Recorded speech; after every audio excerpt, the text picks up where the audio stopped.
Hello and welcome. Join us today, the Afghanistan Islamic Emirate National Defense Acting Minister, Maulvi Muhammad Yaqub Mujahid. Be with us. Dear Mujahid, welcome to the studio. Thank you.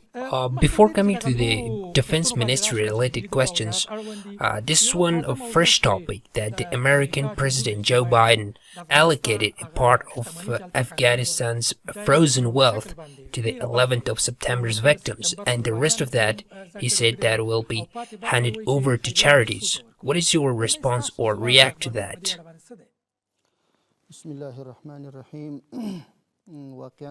Really, when I heard about this decision, it had a negative effect on me, and is a cruel decision which is never acceptable to any Afghan.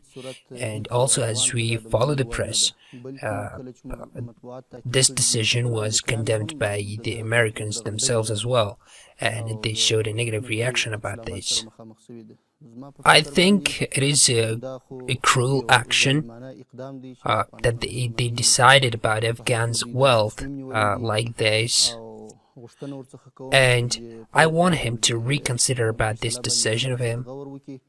It's too late, because it has been 20 years since then, and they now want to compensate them. So this is a too late and useless decision. And also, Afghans were not even involved in that. Yeah, they were all Arabs, I think. Yeah. So still, they didn't even prove that if Afghans were involved in that or not. So who attacked that, and when did that happen, and whose wealth is being frozen?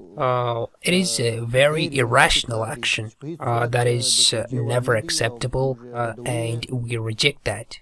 It has been approximately 6 months since the Islamic Emirate has overcome all over Afghanistan, and you are the acting minister of the National Defense Ministry.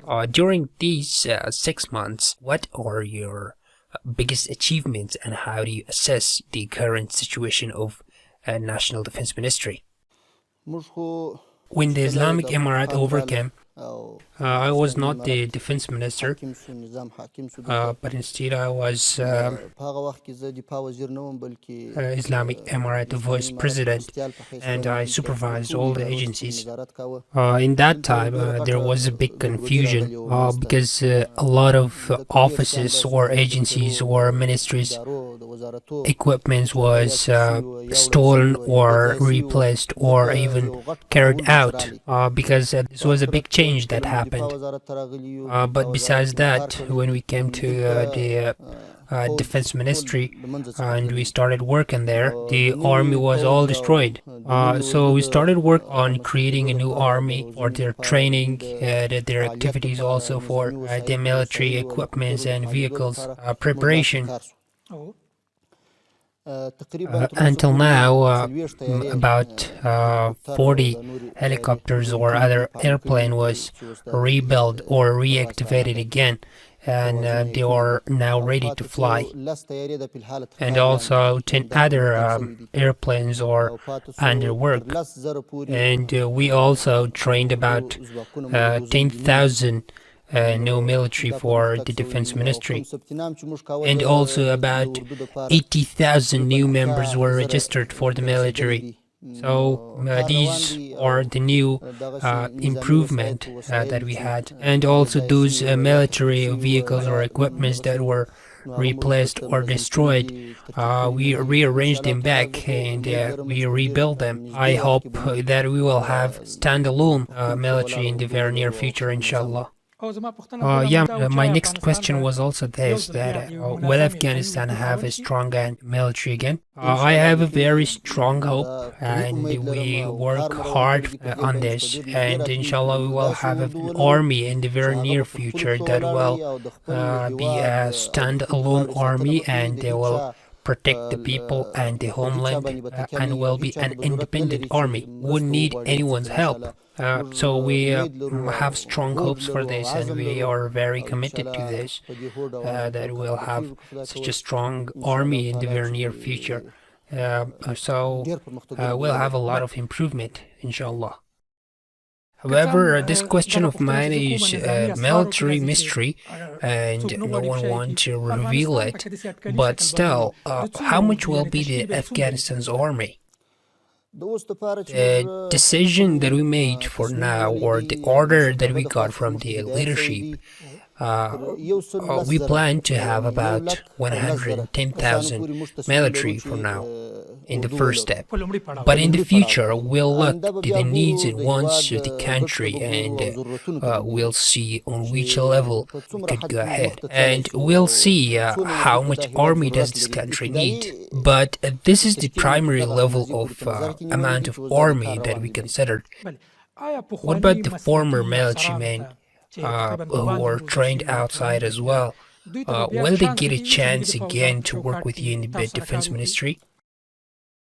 They were working right now. If you come to the defense ministry and see, about 90% of the workers are all the former workers. They are there, they are with us, they are working. Nobody stopped them and nobody treated them badly. Also, those graduates who went abroad in the former government for studying, we also called them to come and serve, and we told them wherever you could serve, we could pave the ground for you to serve. And we also called those who are still in the process of studying abroad.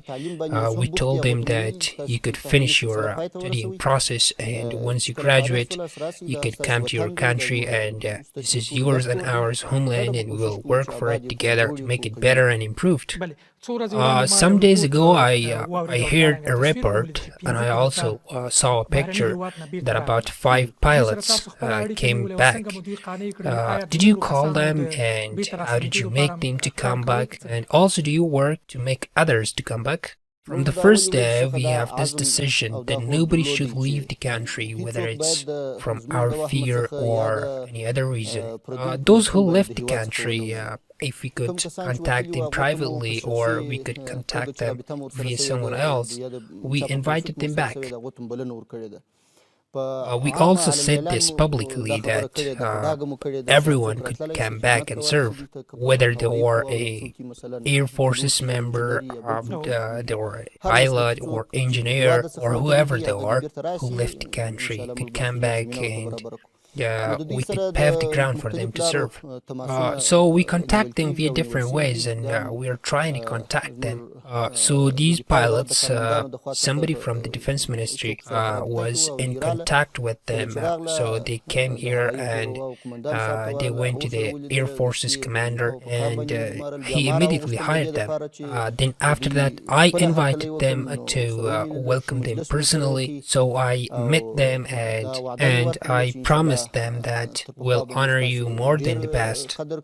You're our brothers, and there is absolutely no problem. Some of the students who went to India or Turkey for studying,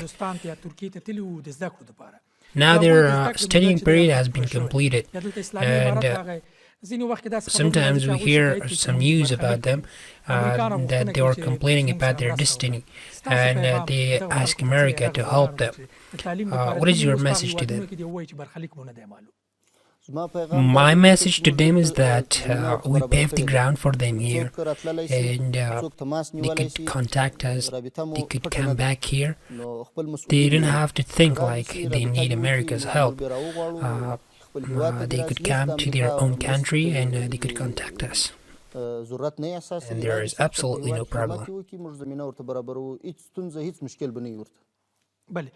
Now, there is another topic in the last few months, or as the Islamic Emirate overcame. Some videos or photos have been posted to social media that shows that Afghan's military equipments or vehicles have been carried out to Pakistan. Now, my question is, who did this and how did that happen? Well, first, I reject this because Americans gave some equipments to Pakistan before we came. Also, when this big change happened, possibly some equipments will carried out. When we arranged everything, we strongly oppose this and have given the convict years of prison. Even we have given the convict years of prison. And now that the borders are in our control, we advised our borders authorities to be very attentive in such cases, so that nothing could be carried out of the country. And also these speeches that have been told about the Islamic Emirates, that the Islamic Emirate don't have the ability or can't do that to protect the equipments or vehicles or the stuffs.